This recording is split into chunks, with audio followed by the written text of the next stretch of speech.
नमस्कार, सत श्री अकाल भाई साहब। मेरा मूवी आ रहा है वेलकम। आप लोग जरूर एक बार अपना प्यार आशीर्वाद देहब, काहे कि जैसे हमरा और सब कॉमेडी के प्यार आशीर्वाद देवे नी, वैसे ही यही वेलकम फिल्म के वैसे भी प्यार आशीर्वाद दी।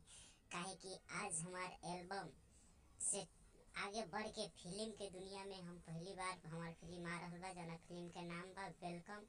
तो रउआ सब से रिक्वेस्ट बा कि बहुत रिक्वेस्ट ना, आशा और पूर्ण विश्वास बा, रिक्वेस्ट भी बा कि रुआ सबे देखी आ पूर्ण विश्वास ही बा कि हमरा प्यार आशीर्वाद रुआ सबन के जरूर मिली।